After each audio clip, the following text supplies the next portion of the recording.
지난주에 일곱인 재앙 중에서 네 번째인까지를 살펴봤습니다. 그 네 번째까지의 재앙은 전쟁과 내전과 기근과 전염병이라고 했고요. 이 메시지를 가지고 이번 주 전 세계를 보니까 딱 이대로 지금 일어나고 있는 일이죠. 전쟁이 지금도 일어나고 있고 곳곳에 내전과 기근으로 말미암아 어려움 당하고 또 전염병으로 마지막 때 많은 사람들이 어려움을 당하게 되죠. 이게 말탄자가 가져오는 재앙들인데 조금 더 우리가 정확히 봐야 될 것은 말탄자가 가져오는 재앙이지만 하나님이 허락하는 재앙이라고 하는 거죠. 두 가지 의미가 있습니다. 하나는 하나님을 대적하는 자들에게는 말 그대로 심판인 것이고, 하나님을 믿는 자들, 성도들에게는 고난으로 다가오는 거죠. 왜 그래야 되냐? 신앙을 성장시키기 위한 것. 더 정확히 말하면 하나님의 백성을 하나님 백성대로 만들기 위해서 그런 고난과 어려움을 하나님은 허락하신다고 하는 것이고요. 이것이 시대 순으로 일어나는 것이 아니라 섞여서 또는 동시에 또는 뒤죽박죽 속에서 지금도 일어나고 있는 것이 네 번째 재앙까지를 살펴봤습니다. 오늘 다섯 번째와 여섯 번째인 재앙에 대하여 좀 살펴보겠습니다. 다섯째인 재앙을 이제 떼게 됩니다. 9절에 다섯째인을 떼실 때에 내가 보니 하나님의 말씀과 그들이 가진 증거로 말미암아 죽임을 당한 영혼들이 제단 아래에 있다라고 되어 있습니다. 이게 죽임당한 영혼들이 제단 아래에 있습니다. 지금 요한이 한 상을 보고 있는데 그게 성부 하나님과 어린 양 예수 그리스도가 보좌에 앉아 있는데 그 보좌 아래에 제단이 있다는 것이 오늘 처음 나왔죠. 제단이 있다는 걸 보니까 이게 하늘 성전이라는 걸 알 수 있는 거죠. 이 하늘 성전을 본따서 만든 게 지금 우리 출애굽기 보고 있는 성막인 거거든요. 그래서 이게 하늘 성전에서 일어나고 있는 일이구나라는 걸 오늘 다 한번 볼 수 있고, 여기에 죽임당한 영혼들이다라고 표현되어 있는데, 죽임당한 영혼들이라는 표현은 우리 앞에 6장 4절에 보시면 마지막 부분에 화평을 제하여 버리며 서로 죽이가 하고 또 큰 칼을 받았다라고 하죠. 서로 죽인다라고 할 때 이 표현과 같은 표현입니다. 쉽게 말하면 서로 죽이는데 학살이나 도륙 같은 그런 부분을 죽임당했다라고 하는 거죠. 이게 무슨 말이냐면 우리 첫 번째부터 네 번째인 재앙을 통하여 죽임당한 순교자들이라는 걸 알 수 있는 거예요. 그래서 제단 아래에 죽임당한 자들 있죠. 이 제단 아래 죽임당했다는 이야기는 많은 어떤 핍박과 환난과 이런 것들 통하여 이 땅에 순교한 자들이다라는 거죠. 순교한 자들이 그럼 제단 아래에 있고 그 제단 아래에 있는 그 영혼들이 하나님께 간구하는 내용들로 채워져 있습니다. 이 내용을 계시록 20장에 보면 이렇게 죽임당한 자, 이런 순교자라고 표현하고 있는데 다른 말로는 목배임을 당한 자라는 표현을 쓰고 있어요. 그래서 같은 표현입니다. 복음 때문에 죽임을 당했는데 그 죽임당한 자를 순교자라 이렇게 표현하고 그 순교자를 목배임 당한 자다라고 쓰고 있습니다. 같은 것으로 쓰고 있는 것입니다. 이것은 마치 예수님이 이 땅에서 십자가에서 죽임 당했듯이 예수를 믿는 이 성도들이 그 삶을 따라가고 있다는 걸 보여준 거예요. 지금 하나님의 하늘 보좌 아래 제단에 있는 죽임당한 영혼들은 예수를 정확하게 믿고 예수를 따랐던 사람들이라는 걸 알 수 있는 거죠. 순교한 자들, 목배임 당한 자들이라는 것을 알 수 있습니다. 성도가 어떤 존재냐면 그리스도를 머리로 삼고 그의 몸이 된 자, 그게 성도입니다. 그리스도를 머리로 삼기 위해서는 이 땅에서 목배임을 당해야 돼요. 이것도 굉장히 비유적인 의미인 거죠. 분명히 성도를 하나님은 죽임당한 자, 순교자, 목배임 당한 자라고 설명하고 있는데 이것이 우리에게 성도가 어떤 존재인지를 정말로 잘 설명하는 단어예요. 순교자, 목배임 당한 자, 죽임 당한 자. 이 죽임 당한 자는 예수 그리스도가 그렇게 죽임을 당했고 동일하게 예수를 따르는 자 또한 이 땅에서 죽임 당하는 자로 살 수밖에 없고 목배임 당한 자로 살 수밖에 없는 거죠. 성도는 어떤 존재냐? 그리스도를 머리로 삼는 자인 것이죠. 그리스도를 머리로 삼으려면 뭐가 전제되어 있냐면요, 내 목이 날아가야 돼요. 내 목이 배임을 당해야만 그리스도를 내 머리에 앉힐 수가 있는 거죠. 그래야 접붙임을 할 수 있는 거예요. 이게 굉장히 신앙의 중요한 원리를 가지고 있습니다. 내가 정말로 올바른 성도가 되려면 내가 목 배임을 당해야 돼요. 그래서 내 목을 날리고 예수 그리스도의 머리를 내 머리로 삼는 거죠. 예수 그리스도가 내게 머리가 되어야 되는 거예요. 그래서 순교를 목배임 당한다, 이렇게 같이 쓰고 있는 것입니다. 그리스도가 머리가 되기 때문에 그때부터 성도에게는 어떤 일이 벌어지냐면 그에 따라 순종하는 삶을 살 수밖에 없는 거죠. 내가 머리가 되고 내가 주인이 된 이상은 절대로 하나님께 순종하는 삶을 살 수가 없어요. 하지만 내가 목배임을 당하고 그리스도가 나의 머리가 되면 그때부터는 온전히 그분께 순종하며 따를 수밖에 없는 사람이 될 수밖에 없는 거죠. 이걸 그리스도와 연합, 그리스도와 접붙임이라고 표현하는 거예요. 그리스도와 내가 접붙임을 당했다니까요. 이게 온전한 연합입니다. 그래서 이 땅에서 나를 부인하지 못하는 자는 절대로 하나님의 백성이 될 수 없습니다. 그래서 하나님의 백성인지 아닌지 우리는 구별하기 어렵거든요. 하지만 끝까지 죽을 때까지 자기를 부인하지 않는 자는 사실은 목배임을 당하지 않은 자이고, 그 사람은 자기를 부인할 수 없는 자예요. 자기를 부인할 수 없다는 이야기는 사실은 구원받지 못한 거예요. 이게 그렇게 다 연결되는 것입니다. 그래서 오늘 본문에 나온 죽임당한 영혼들이라는 단어는 이런 모습 저런 모습으로 많이 신앙을 설명하는데 계속 등장하는 모습들입니다. 여러분들이 진짜 구원받았다면 목배임을 당해야 하는 것이고, 목배임을 당한 것이고, 목배임을 당했기 때문에 여러분들이 주인이 될 수 없는 것이고, 여러분들이 주인이 아니기 때문에 순종할 수밖에 없는 것이고, 그 사람은 한마디로 자신을 부인하고 자기 십자가를 진다라고 표현할 수 있는 것입니다. 자, 여기서 왜 죽임을 당했는지를 설명해 주고 있습니다. 9절에 하나님의 말씀과 그들이 가진 정보로 말미암아 죽임을 당했다. 이 앞에도 나왔던 표현입니다. 진리의 말씀을 가지고 있고 그 진리의 말씀으로 살아냈기 때문에 죽음을 당한 거예요.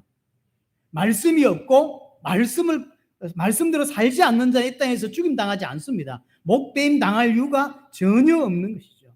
이 사람들이 하나님 앞에서 죽임 당한 영혼들이라고 표현하고 있는데, 이 사람들은 말씀을 다 가지고 있던 사람들이고, 말씀만 가진 게 아니라 말씀을 입으로, 말씀을 삶으로 살아냈던 자인 거예요. 이 사람들을 보고 성경에서 죽임 당했다라고 표현을 해주고 있는 것이, 이 사람을 보고 구원받았다라고 말해주고 있는 거죠. 말씀으로 살았기 때문에 이 땅에 죽임 당해요. 여러분들이 올바르게 복음을 깨닫고 올바르게 말씀을 붙잡고 삶으로 살아내려고 하면 반드시 어려움이라는 게 옵니다. 그게 이 땅의 원리예요. 내가 말씀도 없고 진리도 없는데 어려움 안 옵니다. 불신자가 당하는 심판은 오지만 이 땅에서의 어려움은 안 온다니까요. 하지만 진짜 내가 말씀을 가지고 있고 말씀대로 살려고 하고 말씀 가진 그 말씀으로 살아내면 반드시 어려움이 올 수밖에 없는 거죠.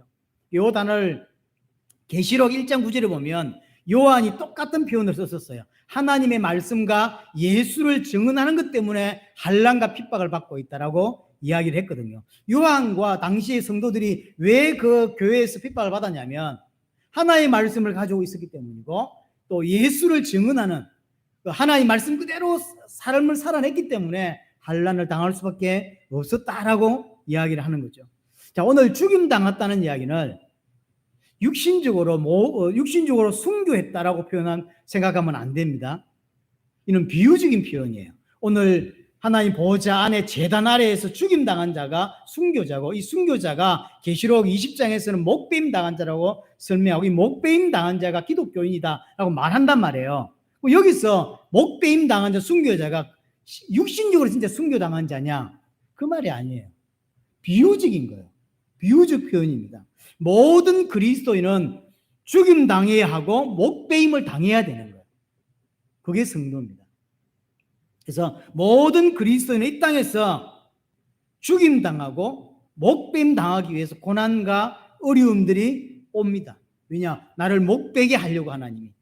나를 자신을 부인하고 자신을 내려놓고 예수 그리스도로만 주인으로 삼고 살 수 있도록 하기 위해서 어려움과 고난들을 분명히 허락하는 거죠. 그래서 고난을 통해서 또 문제를 통해서 어떤 사건을 통해서 내 자신을 돌아보게 되고 올바른 신앙을 찾게 되고 그래서 나를 부인하는 자로 진짜 믿는 자로 가는 것입니다. 로마서 8장 36절을 한번 참고하시면 좋겠는데 바울이 자신을 보고 어떤 이야기를 하냐면 나는 종일 주를 위하여 죽임을 당하게 되며 도살당할 양같이 이김을 받았다라고 표현해요. 성도를 어떻게 표현하냐면 종일 하루 종일 죽임을 당한다 그러죠. 죽음은 한 번밖에 안 당하지 무슨 하루 종일 죽임을 당하고 또 내일도 또 죽임을 당합니까? 이게 비유적 표현이에요. 비유적 표현. 그래서 자신은 어떤 자냐면 하루 종일 죽임을 당하는 자고 마치 그 죽임 당하는 모습이 도살장에 끌려간 어린 양 같은 죽임을 매일 매 시간마다 날마다 당하고 있다는 거예요. 무슨 말일까 이게? 날마다 자신을 부인한다는 이야기죠. 그래서 갈라디아 2장 20절에 나는 십자가에서 죽었다라고 표현하잖아요. 죽임 당하는 게 신자입니다. 그래서 올바른 신앙을 가졌다는 의미를 성경에서는 죽임 당한 자라는 표현을 쓰고 순교자다 이렇게 쓰는 것이고 목배임 당한 자다 이렇게 쓰는 거예요.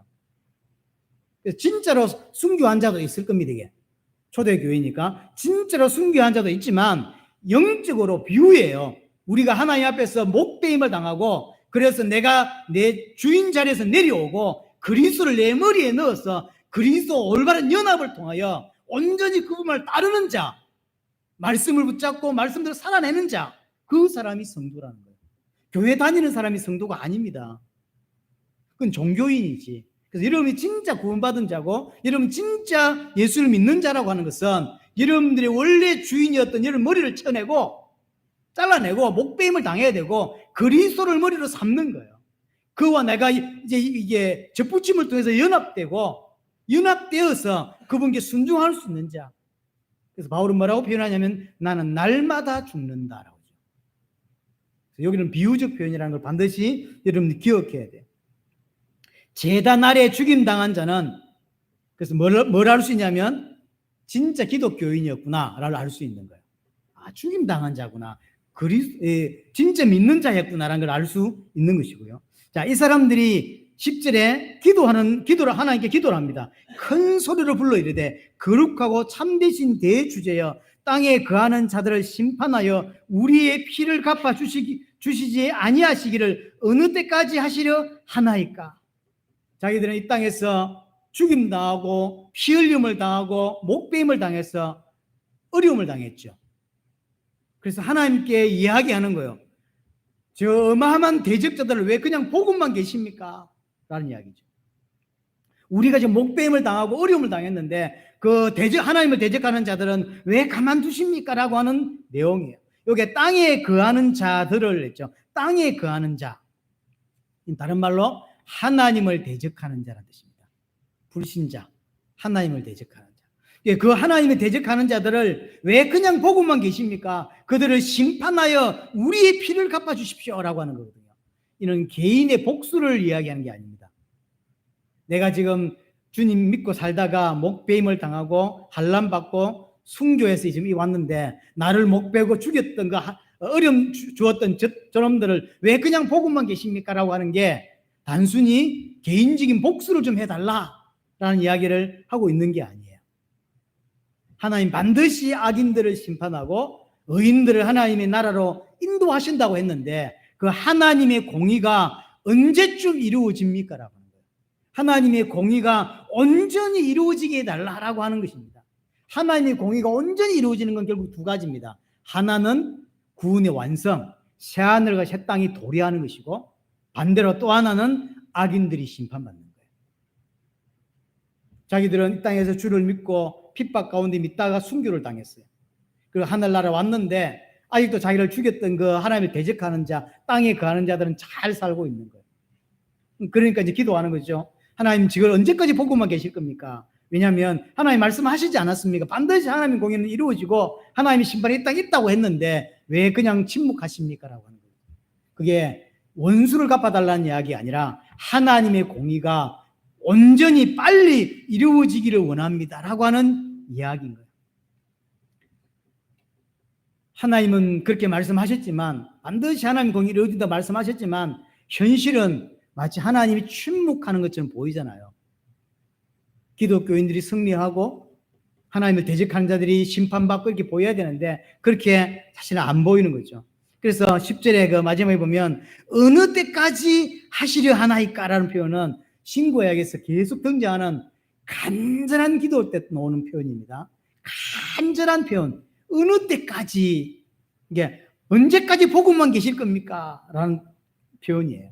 왜 가만히 계십니까? 라고 하는 표현은 하나님께 대드는 표현이 아니라 간절함을 설명하는 거죠. 하나님 공의를 보여주십시오. 이 말이거든요. 우리는 죽기까지 하나님의 말씀이 옳다고 믿고 죽었는데 그 죽은 죽음이 옳다라고 하는 것을 이제는 보여주십시오. 뭘로요? 하나님의 심판으로, 하나님의 공의로. 근데 지금 이 순교당한 자들은 그게 지금 없단 말이에요. 그러니까 하나님의 공의를 빨리 보여달라고 이야기를 하는 것이죠. 그러니까 이제 하나님이 대답하시는 게 11절입니다. 보세요.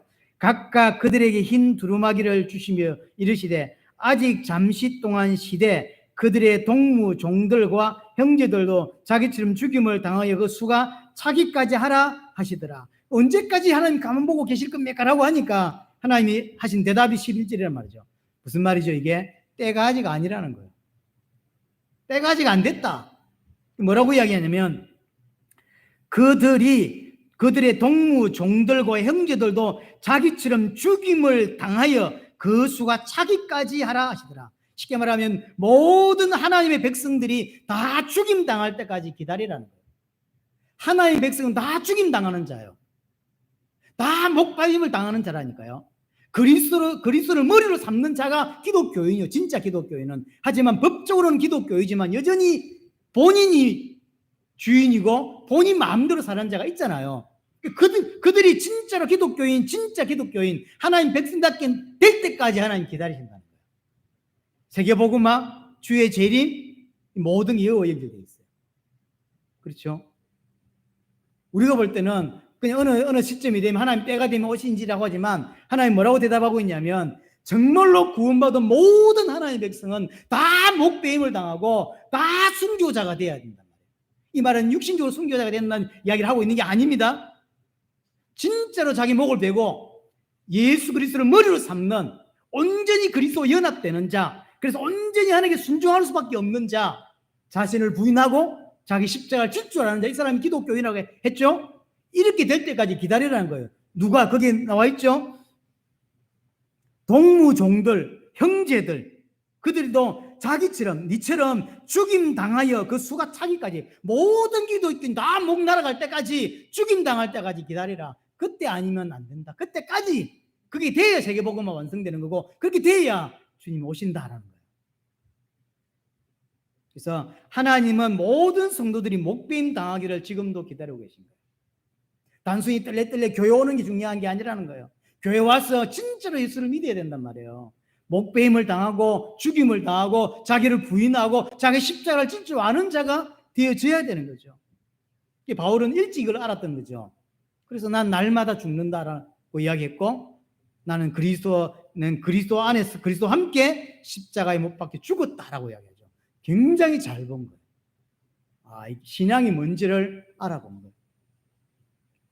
그래서 다 죽기까지는 하나님의 공의로 온전히 이루어지지 않는다는 거예요. 우리가 세계복음화 주의 재림을 간절히 기다리지만 그것은 모든 성도들이 목배임을 당해야만 가능하다. 쉽게 말하면 구원받은 하나님의 백성이 진짜 하나님의 백성답게 될 때까지 하나님 기다리신다는 거죠. 이게 조건이에요. 그래서 아직 잠시 동안 쉬어라 그랬죠. 때가 될 때까지 기다리라는 거죠. 분명히 순교한 영혼들이 탄원합니다. 저 하나님의 대적한 자를 심판해 주십시오 라고 하지만 하나님의 관심은 대적자들의 심판에 있는 게 아니라 하나님의 백성에게 있는 거예요. 하나님의 백성이 하나님 백성답게 되는 것, 그게 하나님의 관심인 거예요. 그래서 당연히 하나님의 대적하는 자들은 다 심판받게 되어 있어요. 우리는 하나님의 공의가 빨리 좀 이루어지고 세계복음화 빨리 이루어지고 주님이 빨리 좀 왔으면 하는 마음이 있다고요. 물론 지금 이 땅의 대부분의 기독교는 그렇지 원치 않겠지만 진짜 신앙 가진 자는 주님이 빨리 오기를 기다린다고.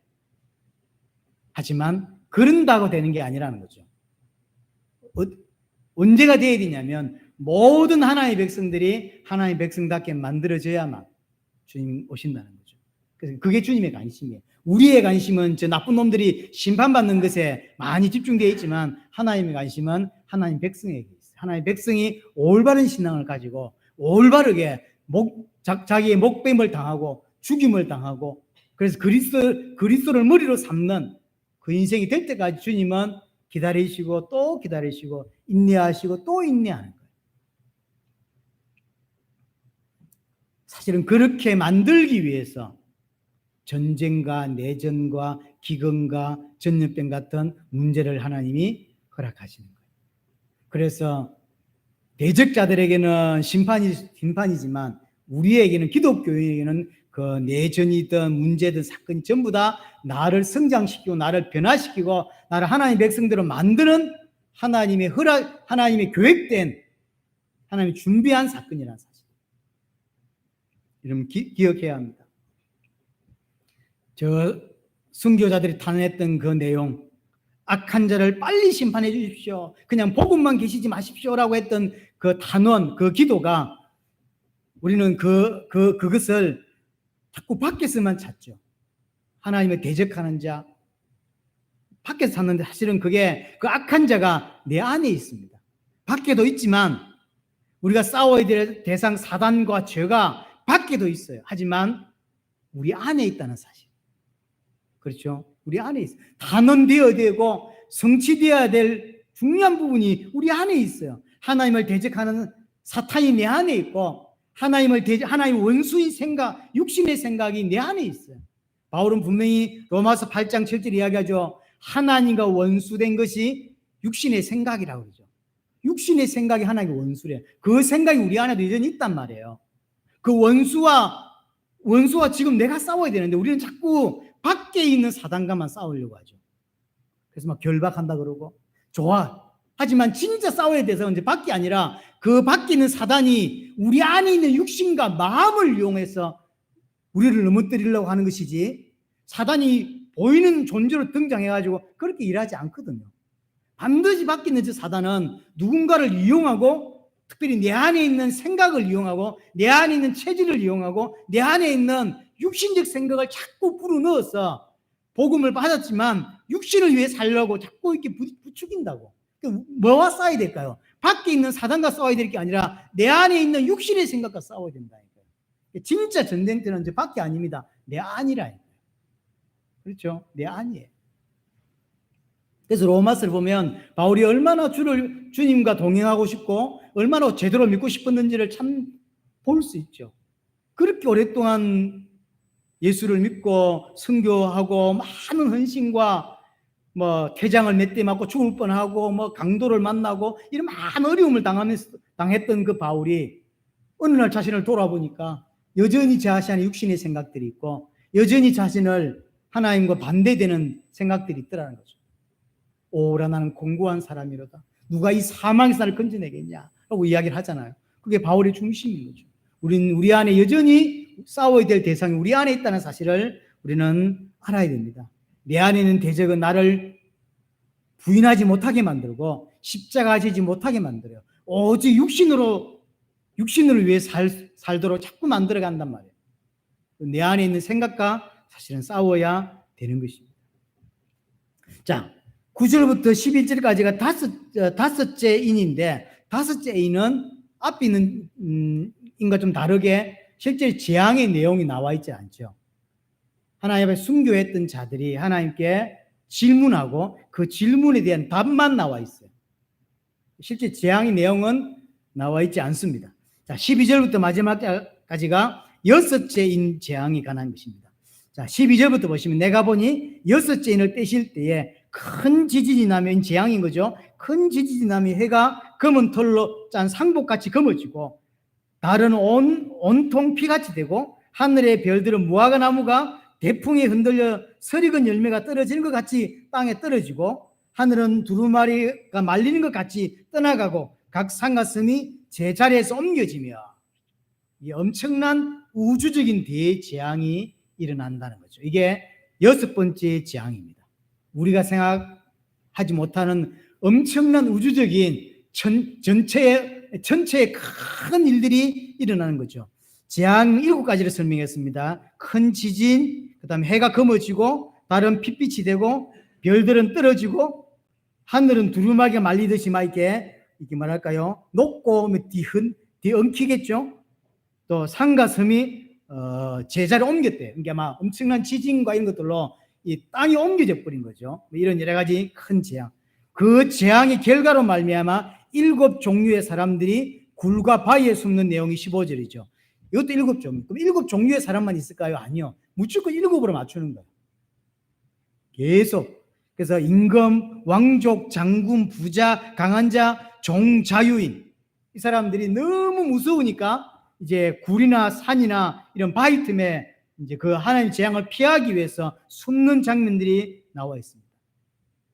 앞에 순교자들이 하나님께 탄원하는 내용이 나왔죠. 그 탄원했는데 그게 아직 아니라고 했는데 이제 그 때가 된 거예요. 6번째 이는 그 탄원한 자들의 탄원의 응답이기도 하지만 그거와 상관없이 그 때가 된 거죠. 마지막 종말, 최종적 심판에 설명하고 있는 게 6번째 재앙입니다. 그리스도로 말미암아 주님이 재림하셨을 때 이루어질 최종적인 심판. 이건 신구약안에 여러 군데서 기록되어 있습니다. 제가 다 설명을 못 하겠는데요. 자, 예를 들어서 구약에 이사야 13장 9절에 13절, 이사야 24장 19절에 23절, 이사야 34장 4절, 요엘서 2장 10절, 31절, 요엘서 3장 15절에 16절, 학개서 2장 6절 이런 데서 자세히 나와 있고요. 집에서 한번 읽어보시면 되겠고, 예수님의 강남산 강화에서도 마태복음 24장 29절, 마가복음 13장 24절 25절. 나중에 베드로가 사도행 2장 20절에서 요엘서 인용에 설교하시죠. 설교할 때 이 부분이 들어가죠. 해가 어두워지고 달이 변하는 그 이야기를 요엘서에서 가져와서 이야기하는 거죠. 정리하자면 이건 비유적 표현입니다. 실제로 땅이 막 이동하고 뭐 그런 일도 있습니다. 하지만 하나님께서 여기서 설명하고 있는 것은 우주적인 재앙인데 이게 비유입니다. 누구도 피할 수 없는 하나님의 재앙이 마지막 주의 재림과 함께 일어난다는 거죠. 그래서 해가 검해지고 달이 핏빛이 되고 산들이 움직이고 달은 떨어지고 별들은 떨어지고 하늘은 마치 두루마리 말리듯이 막 말리고, 이게 실제로도 비슷한 일들이 일어나지만 이게 이것 또한 비유란 사실. 이게 어마어마한 재앙들, 우주적인 재앙, 대재앙이 이 땅에 온다라고 하는 이야기죠. 이 설명이 왜 필요하냐면 새 하늘과 새 땅이 도래하기 위해서는 옛 하늘과 옛 땅이 해체돼야 돼요. 그렇죠? 그럼 우리 옛 땅과 옛 하늘을 놔둔 상태에서 하나님이 새 하늘, 새 땅을 다시 도래합니까? 그 이야기가 아닌 거예요. 새 하늘과 새 땅의 도래를 설명하기 위해서 옛 땅과 옛 하늘을 싹 하나님 없애버리는 거죠. 해체를 설명하는 거죠. 사람들이 하나님은 의지해야 되는데 하나님 의지하지 않고 땅을 의지하고 세상을 의지하죠. 그 사람들이 의지했던 모든 터전들, 모든 근원을 싸그리 하나님이 파괴시켜버리죠. 그래서 인간들에게 정말로 영원한 것을 붙잡은 것이 아니라 없어질 걸 붙잡고 살았구나 하는 걸 깨닫게 해주는 거예요. 그렇죠. 우리가 땅에 있는 걸 붙잡고 살았거든요. 근데 그 땅 마지막 때 되니까 하나님이 그걸 전부 다 풀어버리고 다 뒤집어 버리죠. 싹 해체한다고. 영원하지도 않는 걸 영원한 줄 알고 붙잡고 살았다는 거죠. 그래서 우리에게 중요하게 메시지를 주고 있습니다. 자, 7가지 재앙 굳이 크게 설명할 필요는 없고요. 이 큰 지진이라고 했죠. 이는 성경 여러 군데에서 하나님의 심판이라고 할 때 대표적인 단어죠. 하나님께서 너희를 심판한다라고 할 때 지진을 가지고 이야기하죠. 그건 심판이라는 이야기예요. 또 해가 검해지죠. 이것도 실제로 심판이 있었죠. 출애굽기 10장에 보면 이스라엘이 출애굽을 할 때 9번째 재앙이죠. 9번째 재앙이 해가 검해지는 것, 어둠이 왔죠. 그게 재앙이었던 거죠. 똑같이. 그러니까 이제 비유라고 했잖아요. 해가 검어진다는 이야기는 하나님이 심판한다라는 설명을 해주고 있는 겁니다. 별이 떨어진다는 것도 마찬가지입니다. 하나님이 심판을 설명한 것이고, 하늘이 두루마기 같이 말린다는 것도 마찬가지입니다. 유대인들이 가지고 있는 개념 중에 하나가 하늘이 두루마기처럼 되어 있다고 생각하는 거예요. 그게 말려버렸어요. 엉켜버렸죠. 그게 심판인 거죠. 종말을 상징하는 표현이 두루마기 같이 말리고 오는 거예요. 유대인들이 이해하기 쉽도록 많이 설명했죠. 산과 섬이 옮겨진대요. 엄청난 대지각 변동이 일어난다는 거죠. 지구가 우리가 이해할 수 없을 만큼 엄청난, 그래서 전 우주적인 재앙이 오게 될 것이고, 그건 그 누구도 피할 수 없다는 거예요. 엄청난 두려운 재앙이다라는 거죠. 나중에 계시록 마지막 부분에 보면 백보자 심판이라고 나옵니다. 그 백보자 심판에 보면 바다가 도망을 가고 산들이 도망한다 이런 표현이 있어요. 그게 다 비유적인 표현이잖아요. 산들이 도망을 어디로 가요? 그게 있지. 근데 그 말이 아니라 산이 어마어마한 이 에베레스트가 엄청난 큰 산이 하나님이 심판을 보고 도망간대요. 그만큼 피할 수 없는 심판이고 그만큼 무서운 심판이에요. 다 도망가는 거예요. 15절부터 해서 17절까지 이야기는 그 하나님의 심판을 목도하게 되고 그 목도한 사람들의 모습을 설명하는 거예요. 얼마나 두려운지, 얼마나 공포스러운지를 설명하고 있습니다. 15절에 7가지 종류의 사람들이 나왔죠. 일곱 가지 종류는 모든 사람들을 말합니다. 모든 자들이 두려움에 떨고 그래 숨는 거예요. 이 표현은 이사야 2장에 나왔던 표현입니다. 이사야 2장을 한번 보고 가겠습니다. 이사야 2장 10절 11절에 보면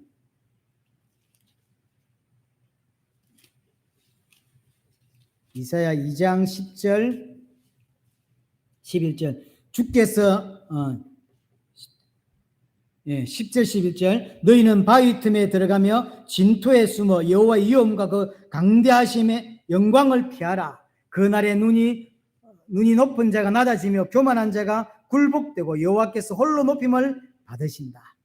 여기서 인용된 구거든요. 바위 틈에 숨으라는 거예요. 왜냐하면 하나의 어마어마한 진노를 피할 수 없거든요. 그 공포를 이길 수가 없는 거죠. 그게 17절 21절도 마찬가지입니다. 17절 그날에 자고한 자는 굴복되고 교만한 자는 낮아지고 여호와께서 홀로 높임을 받으실 것이라. 아무리 교만해도 하나님이 심판하기 시작하시면 그게 무릎 꿇지 않을 자가 아무도 없는 거죠. 벌벌벌 떨게 되어 있는 거예요. 18절에 우상들은 온전히 없어질 것이고 19절 사람들이 암혈과 토굴로 들어가서 여호와께 땅을 진동시키려고 일어나실 때 그의 위엄과 그 강대하심의 영광을 피할 것이라. 아무도 그 하나님의 심판을 막을 수 있냐? 아무도 없어요. 이게 그럼 이 두려워하고 숨은 자들이 있는데 두려워하고 숨은 자가 누굽니까? 오늘 본문에 우상숭배하는 자. 우상숭배자. 우상숭배자란 말은 어떤 모양을 만들고 숭배하는 사람도 우상숭배자예요. 하지만 여기서 우상숭배하는 자는 말은 그게 이사야 2장 22절에도 그 이야기를 하고 있죠. 22절 너희는 인생을 의지하지 말라. 이 사람이 우상숭배하는 사람의 핵심입니다. 자신을 의지하는 거. 하나님 말고 자신을 의지하는 거. 아담의 죄가 이제예요. 하나님이 판단하고 하나님이 결정할 걸 자신이 하잖아요. 그게 자신이 하나님 된 거거든. 내가 하나님 자리에 섰잖아요. 인생을 의지하는 자가 바로 우상숭배하는 자예요. 이 사람이 하나님의 심판받는 자입니다. 땅의 것을 힘에 거는 삼고 하나님을 대적하는 자들. 이 사람들이 전부 다 심판받는 거죠. 근데 너무 하나님의 심판을 보니까 두려워서 견딜 수가 없는 거죠. 그래서 어디에 숨냐면 산, 이런 데 숨는다. 바위 틈에 숨는데 우리 14절, 계시록 6장 14절에서 그 산과 섬들이 이렇게 이동했다 그랬죠. 옮겨졌다 그랬죠. 자신들의 문제를 막아주고 두려움을 막아줄 수 있는 산이라고 생각했어요. 하지만 14절에 벌써 그 산들은 자기들의 문제를 막아줄 수 없는 산이라는 사실을 보여주는 거죠. 사람들이 그 뒤에 숨었지만 곧 사라질 것 뒤에 숨는 거예요. 그래서 진짜 참된 바위, 예수 그리스도 뒤에 숨어야 되는데 없어질 바위, 그런 데 숨는단 말이에요. 그게 도움이 된다고 생각하거든요. 그렇지 않죠. 하나님의 심판이 오니까 아무도 하나님의 심판을 막을 수 없고 그 정면으로 하나님과 마주하게 되는 거예요. 얼마나 공포스럽겠습니까? 두려워 떠는 거죠. 얼마나 두렵냐면 16절 산들과 바위에 말하되 우리 위에 떨어져 보좌에 앉으신 이의 얼굴에서와 그의 어린 양의 진노에서 우리를 가리라. 얼마나 하나님의 마지막 그 재림 때의 심판이 얼마나 무섭냐면 산들과 바위 보고 말하기를 우리 위에 떨어지라는 거예요. 우리 위에 떨어져서 그게 설명하고 있죠. 보좌에 앉으시니 성부 하나님이고 어린 양의 진노가 했잖아요. 성자 예수 그리스도죠. 성부와 성자가 우리에게 주시는 그 엄청난 심판을 피하고 싶다는 거예요. 그 피하는 방식이 차라리 산과 바위가 우리에게 떨어져서 그렇게라도 피하고 싶다는 거예요. 얼마나 무서운지는 몰라요. 사람들은 진짜 지옥 있으면 내 가겠다라고 하는데 그건 지옥을 모르기 때문에 하는 소리고 하나님을 모르기 때문에 하는 소리예요. 하나님을 정면으로 마주하면 하나님의 심판을 진짜 대면하면 그 어떤 사람도 그 두려움에서 헤어나올 수가 없는 거예요. 그래서 얼마나 무섭든지 차라리 산과 바위가 나를 좀 덮어버리면 좋겠다는 거예요. 덮어버리면 하나님을 안 볼 거니까 하나님의 심판을 안 볼 거니까 그럼 덮으면 삽니까? 아니요, 죽지요. 그게 낫다는 거예요. 그렇게 표현하는 거죠. 이것은 호세아 10장 8절에 나오는 이야기를 인용하고 있습니다. 산들어 우리를 가리우라 할 것이요 작은 산들어 우리 위에 무너지라. 하나님의 심판을 마주 대하느니 차라리 산과 바위에 깔려 죽겠다는 거예요. 그만큼 하나님의 심판이 무섭단 말이에요. 그 하나님의 심판을 무섭게 여기는 사람이 얼마나 있겠습니까? 기독교인들은 정신 차려야 돼요. 사실은 사람들이 감당할 수 없는 두려움과 공포에 압도당하는 거예요. 역사에서 정말로 지진 나고 산사태로 무너져서 죽고 싶은 사람이 어디 있겠습니까? 그런데 사람 뭐라고 표현하냐면 지진이 나고 산이 무너져서 나를 덮었으면 좋겠다. 왜냐? 그렇지 않고 하나님의 심판을 마주 대하는 건 견딜 수가 없는 거예요. 너무 두려운 거죠. 그만큼 인류가 맞이하게 될 하나님의 심판이 이렇습니다. 우리는 알아야 돼요. 그 엄청난 공포가 마지막 심판 때 임하게 되는 것입니다. 그래서 성도는 정확한 복음을, 정확한 신앙을 가져야 됩니다. 나를 부인하고 죽임당하고 하나님만 의지해야 됨을 우리는 분명히 알아야 돼요. 그냥 내가 계획하고 생각한 대로 인생이 절대로 돌아가지 않습니다. 하나님만 의지하는 자로, 만약에 정확하게 복음을 알지 못하면 우리는 하나님을 또는 예수님을 우상처럼 믿을 수밖에 없어요. 우상으로 믿으면서 하나님 믿는다, 예수 믿는다라고 생각할 수밖에 없습니다. 이 사람들은 반드시 심판받습니다. 교회 안까지 와서 하나님을 우상 숭배할 수 있다니까요. 자신이 여전히 주인 되어서 하나님을 우상으로 섬길 수 있다니까요. 오늘 이게 진노의 대상이 현실적으로 누구냐라고 할 때 사도 요한 시대에 그는 로마일 수 있고 로마의 엄청난 권력자일 수 있습니다. 또 하나, 우리가 7 교회를 살펴봤죠. 적 그리스도가 어디에서 등장합니까? 교회 안에서 나옵니다. 적 그리스도는 교회 안에 있는 존재고 거짓 선지자는 교회 안에 있어요. 교회 밖에 있는 게 아닙니다. 우리는 마지막 때 정신을 차리고 올바른 신앙을 가져야 되는 이유가 여기 있습니다. 교회 안에 거짓 선지자가 있고 적 그리스도가 있다고. 적 그리스도는 그리스도를 모방하는 거거든요. 그래서 그리스도의 사역과 성경에 나와 있는 사역들을 마치 하는 것처럼 하면서 적 그리스도로 등장하는 거예요. 이 거짓 선지자들. 성경 가지고 하나님 반대편에 서는 사람들이 교회 안에서 분명히 등장을 합니다. 바른 복음, 거짓 복음, 분명히 세상에 존재한다는 사실을 기억해야 합니다. 그래서 우리는 성경을 가지고 하나님의 말씀을 제대로 알아야 되고 진리를 제대로 알아가야 하는 것입니다. 이 시대에 분명히 이 시대에도 바리새인이 있습니다. 하나님이 율법을 주고 말씀을 주니까 그 말씀을 통하여 하나님을 깨닫고 예수 그리스도를 깨닫고 복음을 깨달아야 되는데 예수 그리스도는 필요 없고 말씀만 지키려고 하는 거죠. 하나님 주신 율법으로 자기 의를 나타내고, 그렇죠? 율법 잘 지키면 되지 예수 그리스도는 필요 없는 거거든요. 그게 자기들의 바리새인들의 죄예요. 지금 이 시대도 마찬가지. 이 시대에도 교회 안에 신바리새인들이 있단 말이에요. 하나님 말씀을 가지고 하나님 필요 없고 하나님 은혜 필요 없고 자기 스스로 성장하고 자기 스스로 변화될 수 있다고 생각하는 거예요. 물론 근거를 하나님 말씀으로 잡는 거죠. 그래서 왜곡된 성화주의, 막 계속 성장, 변화라고 이야기하면서 보면 그게 바리새인이에요.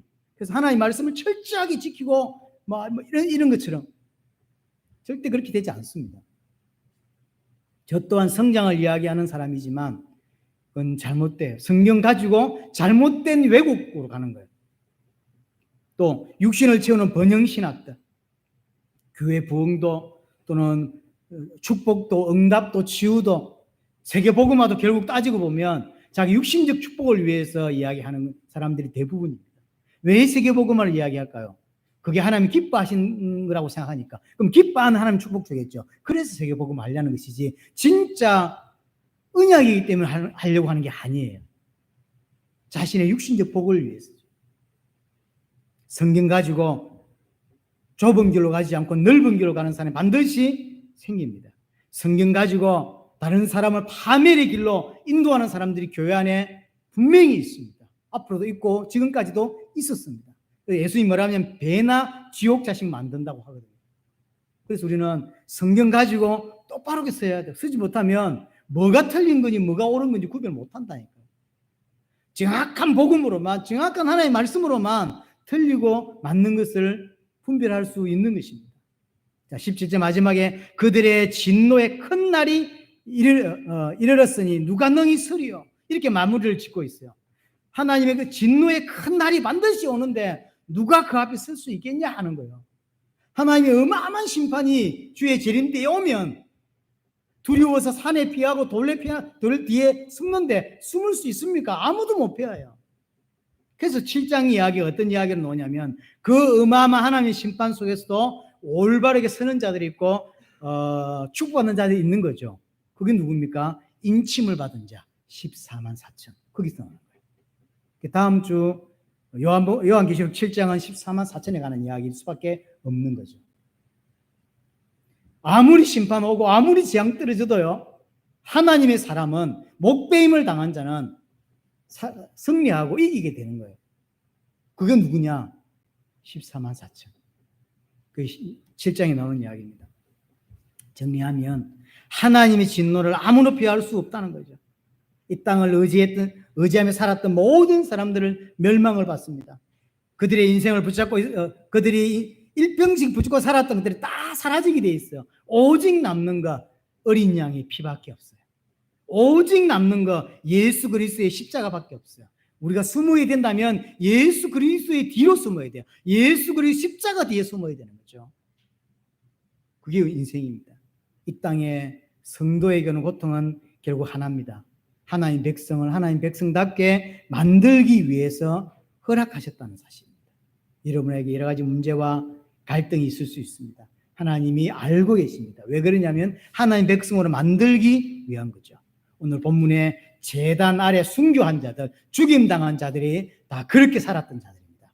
하나님 앞에서 목배임 당하고 올바르게 말씀 붙잡고 살았던 자들입니다. 우리 또한 그렇게 살기를 주님은 기다리고 계시고, 순교한 자들이 묻잖아요. 언제까지 보고만 계실 겁니까? 빨리 재림하시고 빨리 심판하셨으면 좋겠다. 하나님 말합니다. 잠시 쉬라. 동무들, 종들, 형제들이 다 목배임 당할 때까지 기다리라라고 하는 거예요. 하나님 그것 때문에 지금도 재림을 완성하지 아니하시고 구원을 완성하지 아니하시고 기다리고 있는 거죠. 우리 교회가 제대로 설 때까지, 파주교회가 제대로 설 때까지, 구원받은 자가 제대로 신앙을 가질 때까지 주님은 기다리고 계신 것이고, 전 세계 믿는 자들 올바른 신앙 가질 때까지 주님은 기다리고 계신 것입니다. 그 사람, 그 엄청난 심판이 와도 결국 살아남고 결국 승리하는 자, 그 사람이 14만 4천이 되겠죠. 우리에게 이런 은혜가 있어져야 하는 것입니다.